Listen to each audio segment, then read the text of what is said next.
My greatest fear is running out of innovation. To me, innovation is what keeps us afloat. It keeps me going every day. And sometimes that worried me like, okay, as I grow older, will I, get more out of touch with what's happening in social media, new apps coming up? How much do I want to keep up with? Because technology continues to advance. And so as you grow, you wonder how much of this technology do you need or how much can you handle? And so my fear is not being able to adapt, because I think once I stopped adapting, that's when I'll stop growing, and then it'll be time for me to hang up the.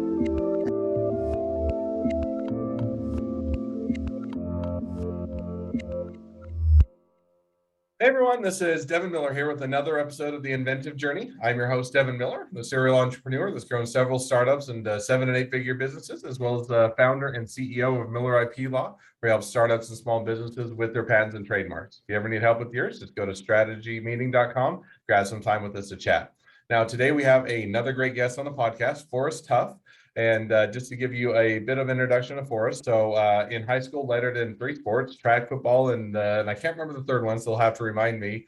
And while he was growing up, he was also kind of a geeky kid in his own words. So he collected cars, played video games, got a scholarship in basketball, had dreams of going into the NBA, but then got injured, and that ended his career aspirations of the NBA. So graduated in sports management and went into or worked for a Foot Locker for a period of time while he was in school, did some internships at a clinic, and then decided to start his own business went after he got into doing some videos with birthdays and music videos and everything else. So that will lead a little bit to where he's at today of also doing some professional speaking, coaching, and mentoring and whatnot.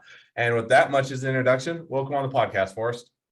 Wow, Devin, that was a great 20-second recap of a life. That was awesome. Awesome job, man. Awesome job. No, great Absolutely. To be here. So glad to be back. This is awesome to sit here and chat it up with you again. Yeah, so kind of with that in mind, walk us through a little, or walk us through a little bit of your journey. I gave the 20-second overview of a much longer journey. So tell us a little bit about what you have, or how you got to where you're at today.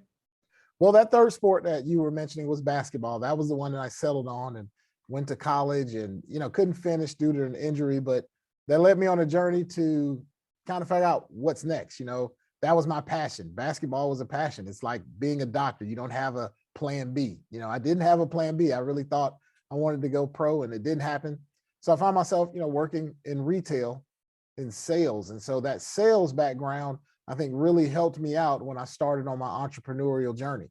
So in 2004, I started my business, and sales was one of the things that really stood out. It was in media production, of course, because over the years, one of the things that I probably told you in our conversations, that I always had a camcorder. So I was always recording my life from the time I was in high school until I was an adult, but it was more just about the stories of just, having fun with my friends and things of that nature.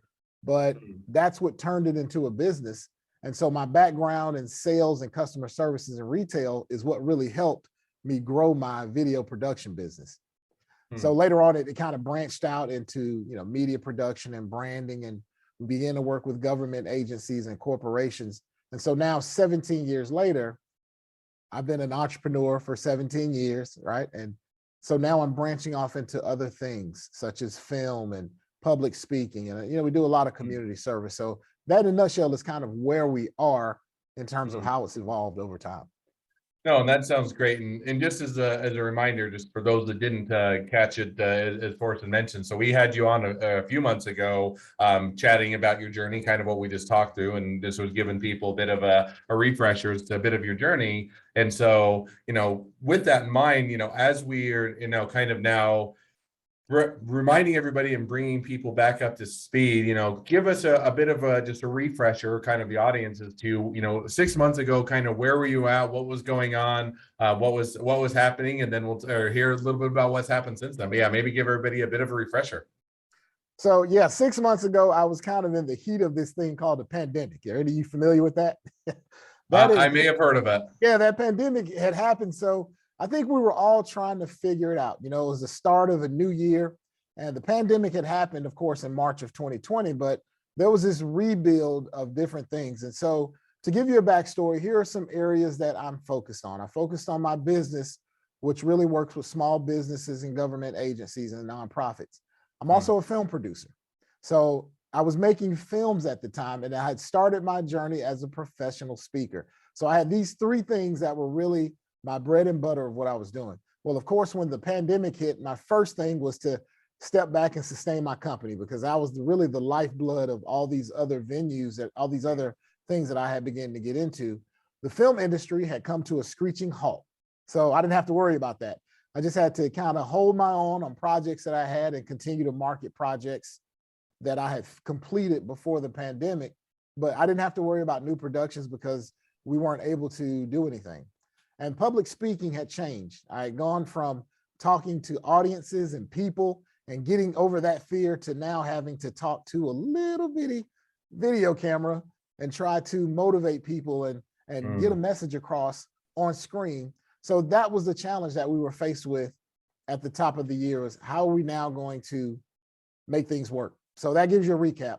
Now here's that's a great recap, and it kind of leads to a question I have, because I mean that is difficult, you know, and that's the kind of the all venues people that we're used to, whether it's crowds or public speaking or mentoring or, you know, doing seminars and all that, you know, are now looking and saying the business model is, at least for a period of time, has shifted. You're not able to do those crowds. You're not able to get everybody in the same room or get them together. Or if you are, it's in a much reduced setting. And so as you're doing that, looking at that, and that's kind of the setup you've had, how did you kind of look to tackle that? You know, you kind of, as you're going through that, you know, was it just one where, hey, we'll wait out for a period of time, we can't wait anymore and we have to pivot, or early on you saw this was, you know, this was going to require you guys to pivot, and so you made that decision early on? Or kind of walk us through how that went?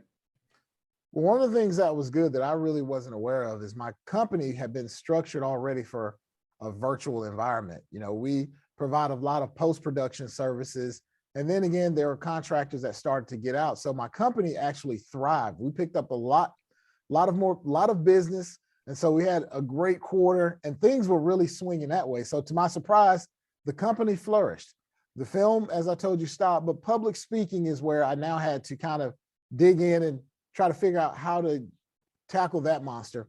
So I began to, as I'm a member of Toastmasters, I, you know, started working more with the organization. A lot of virtual speaking opportunities came up.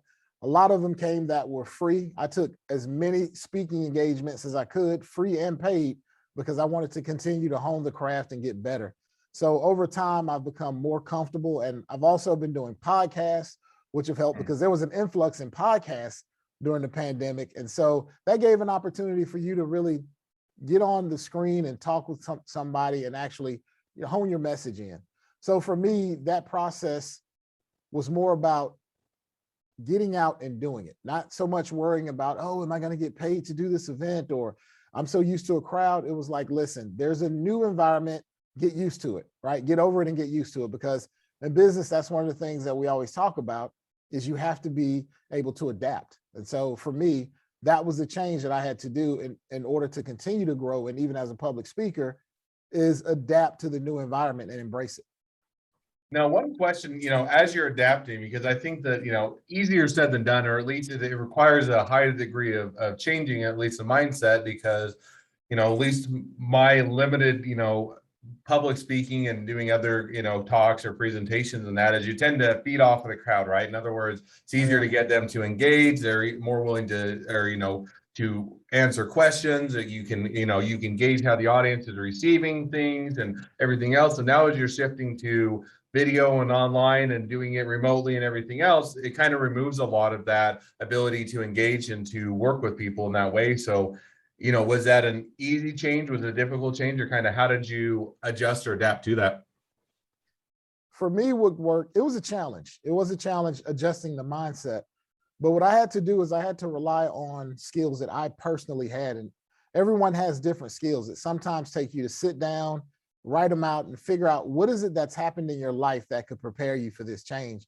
And I realized that I've had an active imagination. You know, I'm a filmmaker, I'm a storyteller. I had to find ways to envision that people were enjoying my talk, that my talk was giving them the fulfillment as it would in person. You know, I had to imagine that when I cracked a joke, or if I said something that I thought would be a little catchy, that they responded. I just believed they responded, whether they did or not.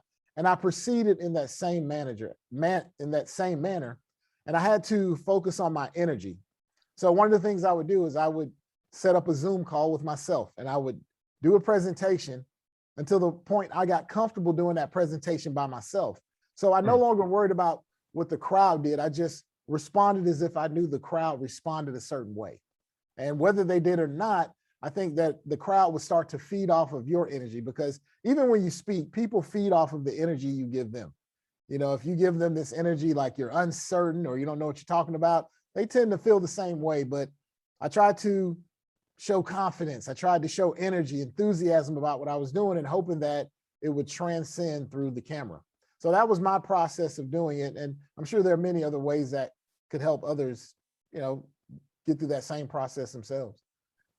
No, and that definitely makes sense. And I think that, it's either one where you have to figure out how to adapt your process and, imagine it kind of, in your mind's eye, practice it a lot, get that confidence in doing it, or you're going to, if the venues aren't there, you're going to just, your business is going to wither and not going to succeed or that. So as you're now making that transition, doing that, going more online, doing more remotely, and in kind of adjusting or adapting or pivoting, what was the success like? Was it well received? Did your business rocket up and it took off, or did it, kind of took a while and it was, leveled out, or took a bit of a downturn, you had to adjust, and all of those are kind of different ones that people are facing. Some of them are saying, hey, this COVID has been, while it's not been a good for the, feel for a lot of people, it's been great for our business. Other times it's been tough and rocky times. So how did that work out for you guys? Well, in terms of, are we talking about speaking business right now? Yeah. Or are you folks? Yeah. In the speaking business, there was a little bit of a downslide. And so, budgets are cut off and people are trying to figure out what's next. So for me, like I said, Devin, I began to take events that were free. I wanted to spread my wings as much as I could. Had the ability to speak at other clubs in other countries. So I was actually able to further my blueprint, because now I had access to people that I might not have had access to, companies that were like yourself. Look, we're in two totally different states. I might have never met you in this situation. So my footprint became broader, became wider. And so therefore I began to create relationships that were setting me up in the future for other opportunities.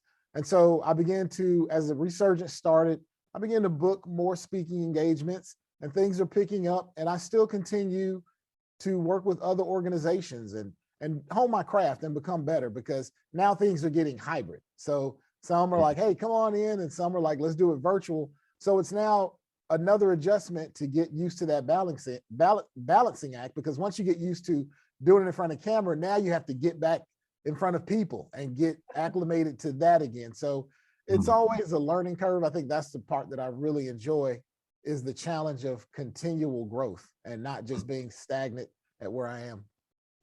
Now, that definitely makes sense. Now, to kind of follow up on that, I think in addition to some of the public speaking, you also got into a bit more of film and TV and community service and a few other things in addition to that, are on those fronts as well. So maybe tell us a little bit about, how that worked out. Well, I started a show called Tuff Talk Show. It was something that I planned on doing. And since I couldn't go out, I decided to start it virtually. And the idea came after I did a few podcasts, and I said, wait a minute, I could go ahead and start a TV show. The only thing with my TV show is it included PSAs, and there was a lot of production value. So the show had a lot of editing in terms of graphics and things like you would do a normal TV show, except the interviews were just on Zoom. And so I created this production. We were able to finish 10 episodes for a season, and the show did really well. We won several awards, and we also, went in for an Emmy. We didn't get the Emmy nod, but it was something that I felt was an opportunity. So I tried to look at everything as an opportunity and not just see it as like, oh, this is just something we're doing. I took the TV show serious. It was similar to a podcast format, but as I said, there was a lot more production to it.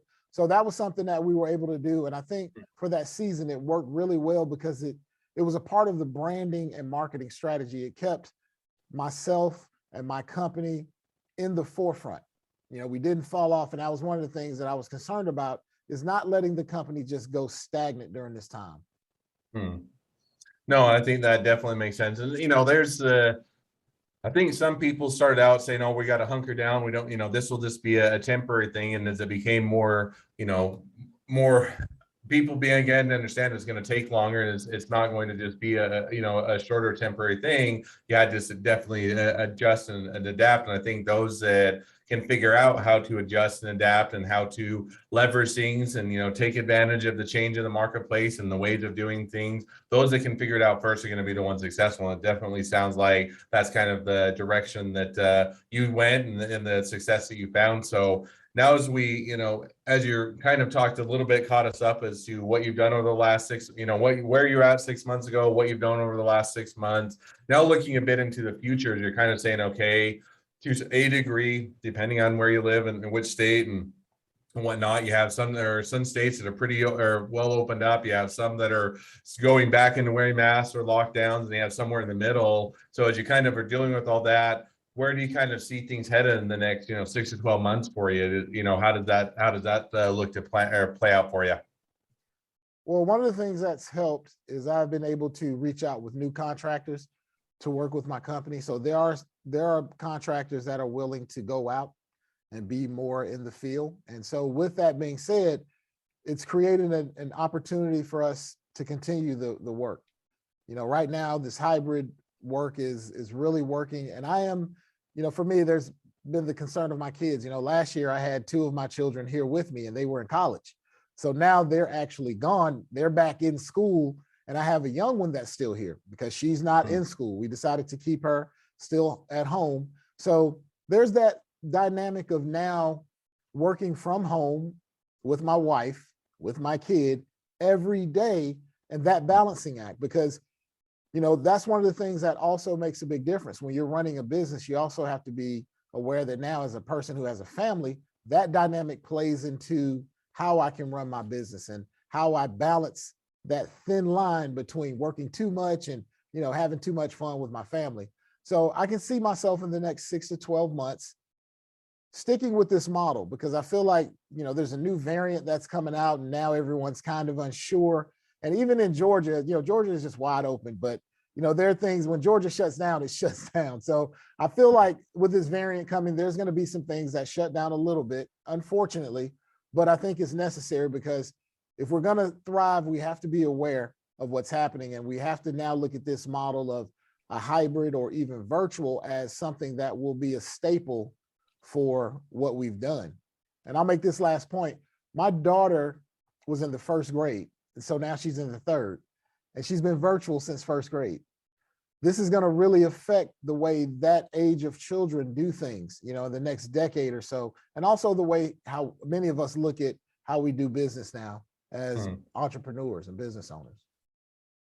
No, I agree with you on all fronts, and I think that definitely makes perfect sense. So, well, now as we've kind of talked a little bit, where you're at 6 months ago, walk through your journey, where you're heading in the next 6, 12 months, and as we start to wrap towards the end of the podcast, normally on the normal episode or the first episode that we had, I have my 2 questions I always ask. On the where are you at now episodes, I always ask a different question. So we'll jump to that now. And before we dive to that, we are doing a bonus question where we talk a little bit about intellectual property as well. So for those of you that like to stay tuned and hear us talk a little bit about patents and trademarks and other things, definitely stay tuned. But before we get to the bonus question, on the end of the last question I asked on the podcast is, now as you got into, continuing on your business, you've had to adjust, you've had to pivot, you've had to do different things.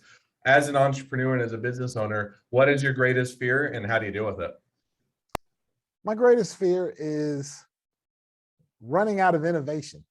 To me, innovation is what keeps us afloat. It keeps me going every day.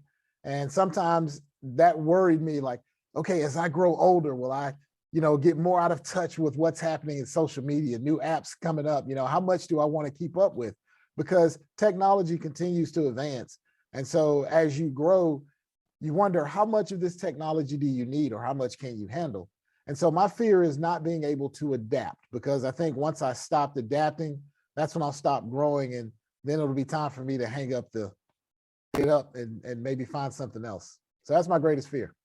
No, and I think that, it's in that opens up a much bigger topic, and probably a topic for another day. But I think technology, and first of all, how it adapts, how it continues to evolve, how you use it, should you use it. There's a question of, is it too intrusive into your lives? Is it, on the one hand, it's great, as the pandemic came along and as you're having to go to online and do it remotely, it's been, it has those benefits to allow businesses to continue. On the other hand, you're also saying now it's hard to find that balance in the sense that you can be working 24/7. You always have your phone with you. You have your emails. You can, it's hard to disengage sometimes with technology. So as it evolves and as it continues to benefit our lives, I think there's definitely that balance that makes sense that we have to find. So definitely a fear, understandable fear, and also something that has to be dealt with. So. Right.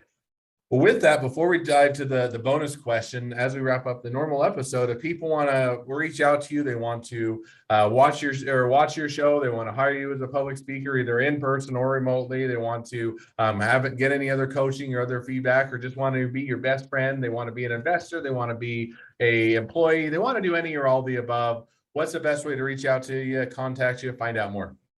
Well, you can reach me at forresttuff.com. That's Forrest Tuff, 2 R's, 2 T's, 2 F's.com.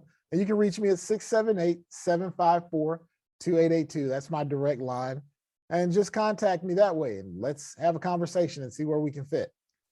All right. Well, I definitely encourage people to reach out, connect, and explore things further. So, well, thank you again, Forrest, for coming on the podcast. It's been it's been a pleasure. Now, for all of you listeners, if you have your own journey to tell and you'd like to be a guest on the podcast, definitely feel free to reach out to us. Just go to inventiveguest.com, apply to be on the show. We'd love to share your journey.